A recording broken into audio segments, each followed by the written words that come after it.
Hi, day 3 ಮೂರನೇ ಕ್ವಶನ್ಗೆ answer ಹೇಳೋಣ. ಓಕೆನಾ? ಬನ್ನಿ ಕ್ವಶನ್ ಓದೋಣ. ನೀವು ಹೇಗೆ ಸ್ಟಡಿ ಮಾಡಿದ್ರಿ? ಸ್ಮಾರ್ಟ್ ಸ್ಟಡಿ ಮಾಡಿದ್ರಿ?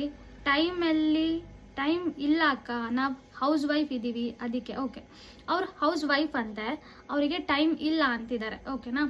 ಸೊ ಓಕೆ, ನೀವು ಹೌಸ್ ವೈಫ್ ಇದ್ದೀರಾ, ಸ್ಟಿಲ್ ನೀವು ಎಕ್ಸಾಮಿಗೆ ಟ್ರೈ ಮಾಡ್ತಿದ್ದೀರಾ, ನಿಮ್ಮ ಎಫರ್ಟ್ಸ್ಗೆ ಯು ಆರ್ ರಿಯಲಿ ಗ್ರೇಟ್. ಓಕೆನಾ? ಯಾಕೆಂದರೆ ನಿಮಗೆ ಮದುವೆ ಆಗಿದ್ರು, ನೀವು ಇಷ್ಟೆಲ್ಲ ಆಬ್ಸ್ಟಿಕಲ್ಸ್ ಇದ್ರೂ ಕೂಡ ಒಂದು ಟ್ರೈ ಮಾಡ್ತಿದ್ದೀರಲ್ಲ, ತುಂಬ ಒಳ್ಳೆ ವಿಷಯ.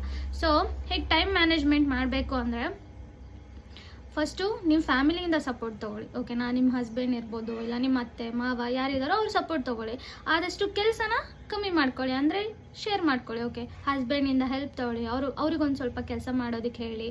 ನೀವು ಓದಬೇಕು ಅಂತ ಹೇಳಿ, ಇಲ್ಲ ಅತ್ತೆ ಮಾವ ಇದ್ದರೆ ಅವರಿಂದ ಒಂದು ಸ್ವಲ್ಪ ಹೆಲ್ಪ್ ತೊಗೊಳ್ಳಿ, ಮಕ್ಕಳನ್ನ ನೋಡ್ಕೊಳ್ಳೋದಕ್ಕೆ. ಈ ಥರ ಎಲ್ಲ ಹೆಲ್ಪ್ ತೊಗೊಳ್ಳಿ. ಇದರಿಂದ ನಿಮಗೆ ಸ್ವಲ್ಪ ಟೈಮ್ ಎಕ್ಸ್ಟ್ರಾ ಸಿಗುತ್ತೆ ಅಲ್ವಾ? ಬಟ್ ಸ್ಟಿಲ್ ನೀವು ಕಂಪ್ಲೀಟ್ಲಿ ಫ್ರೀ ಆಗಲ್ಲ. ಅಫ್ಕೋರ್ಸ್ ನಿಮ್ಮ ಮಕ್ಕಳ ಜವಾಬ್ದಾರಿ ನಿಮ್ಮ ಮೇಲೆ ಇರುತ್ತೆ. ಸೊ ಇಂಥ ಟೈಮಲ್ಲಿ ಏನು ಮಾಡಿ ಅಂದರೆ, ಆದಷ್ಟು ಮಾರ್ನಿಂಗ್ ಫೋಕಸ್ ಮಾಡಿ. ಮಾರ್ನಿಂಗ್ ಸ್ವಲ್ಪ ಬೇಗ ಎದ್ದೋಳಿ, ಒಂದು 3 o'clock 4, ಆದಷ್ಟು 3ಗೆ ಎದ್ದೋಳಿ. ಓಕೆನಾ? ಕರೆಕ್ಟ್ ನಿದ್ದೆ ಸಾಲಲ್ಲ, ಬಟ್ ಸ್ಟಿಲ್ ಒಂದು 3 ಗಂಟೆಗೆ ಎದ್ದು ಎಕ್ಸಾಮಿಗೆ ಪ್ರಿಪೇರ್ ಆಗಿ.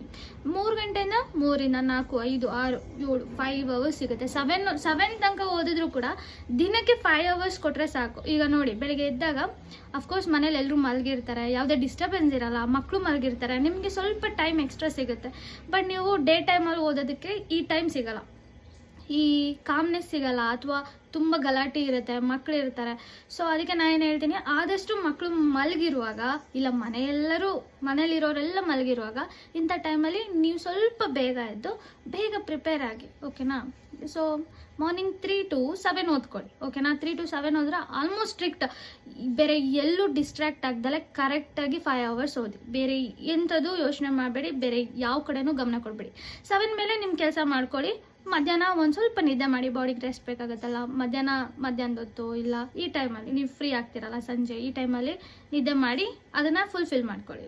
ಆ ನಿದ್ದೆ ಬೆಳಿಗ್ಗೆ ಬೇಗ ಎದ್ದಿರ್ತೀರಲ್ಲ, ಇಲ್ಲಾಂದರೆ ಬಾಡಿ ಸಪೋರ್ಟ್ ಮಾಡಲ್ಲ, ನೆಕ್ಸ್ಟ್ ಡೇಗೆ ನಿಮಗೆ ಅದು ಮಾಡೋಕ್ಕಾಗಲ್ಲ. ಮಧ್ಯಾಹ್ನದ ಹೊತ್ತು ನಿದ್ದೆ ಮಾಡಿ ಸಾಕು. ಬೆಳಗ್ಗೆ 3 ಗಂಟೆಯಿಂದ 7 ಗಂಟೆ ತನಕ ನೀವು ಓದ್ತೀರಾ, ಒಂದು 5 hours ನಿಮ್ಮ ಸ್ಟಡಿ ಕೊಡ್ತೀರಾ ಅಂದರೆ ಬೇಕಾದಷ್ಟು. ಇದ್ರ ಮೇಲೆ ನೀವು ಕೊಡೋ ಅವಶ್ಯಕತೆನೇ ಇರಲ್ಲ. ಈ 5 hour ನೀವು ಕಂಟಿನ್ಯೂಸ್ ಆಗಿ ಕನ್ಸಿಸ್ಟೆನ್ಸಿಯಾಗಿ 5 hour ಎಕ್ಸಾಮಿಗೆ ಕೊಡಿ. ಅಫ್ಕೋರ್ಸ್ ನಿಮ್ಮದು ಎಕ್ಸಾಮ್ ಕ್ಲಿಯರ್ ಆಗುತ್ತೆ, ಸಾಕು, ಬೇಕಾದಷ್ಟು ಆಗುತ್ತೆ. ಸರಿನಾ? ಇನ್ನು ಮಧ್ಯದಲ್ಲಿ ಓದಬೇಕು, ನಿಮಗೆ ಟೈಮ್ ಸಿಕ್ಕಿದ್ರೆ ಓದಿ, ಯೋಚನೆ ಇಲ್ಲ. ಆದಷ್ಟು ಒಂದು ಅಡುಗೆ ಮಾಡುವಾಗ ಅವಾಗ ಓದಿ.